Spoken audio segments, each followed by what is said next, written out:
Yan po, magigisa-gisa muna ng bawang, sibuyas bago yung laman ng baboy pang sahog. Magigisa-gisa muna para lalong malasang malasa.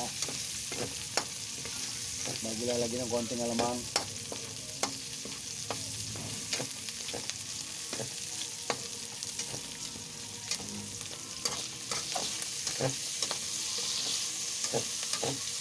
Yan po yung hapunan.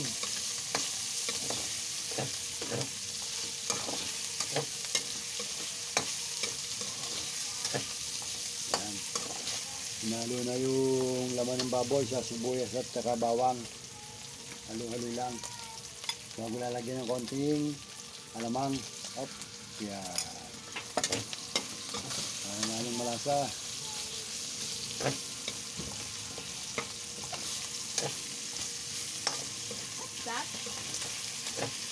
Ginataang sitaw na may laman ng baboy.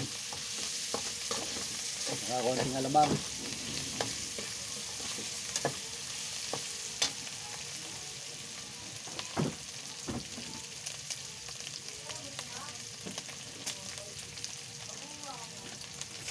Ang dami yung talasetaw. Ang pakadami.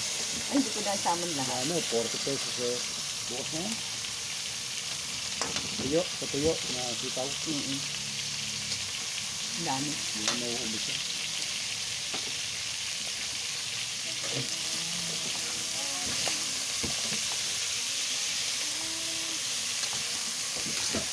Meron pang pechay.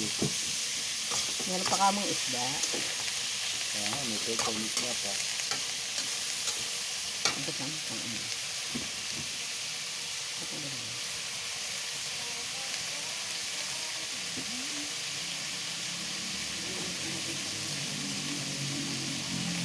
Napakaganda yung gagata-gata yun. Lalapit-talapit ng gata para lalong suwado-suwado.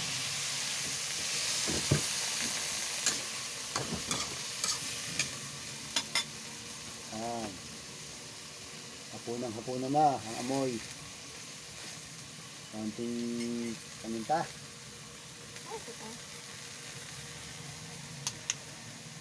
Hindi ko makita kung anong oras na.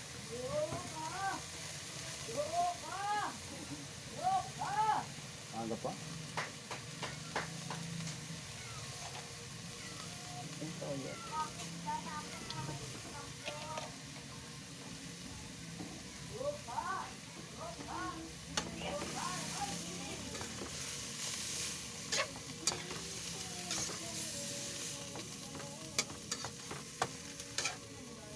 Panin natin.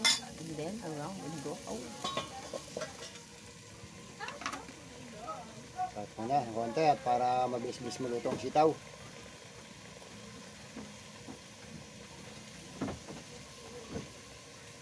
Ayan na ating sarap.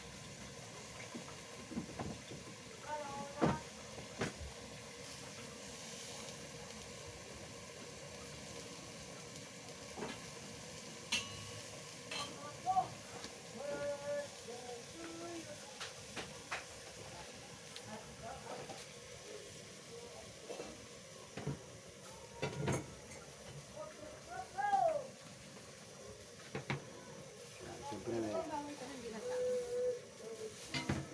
mamaya naman dyan. Ito na yung galunggong at saka dalagang bukid. Hindi na ipinakita yung pagpiprito mga kabalasi ko. At medyo hahaba-haba pa. Ayan. Habang nagluluto-luto eh, inumin muna ng kaping may gatas.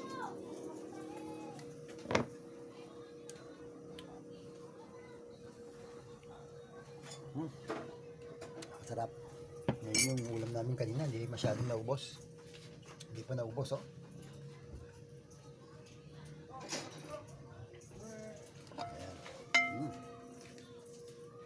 Magandang dalagang bukid, tsaka dalagang galunggong.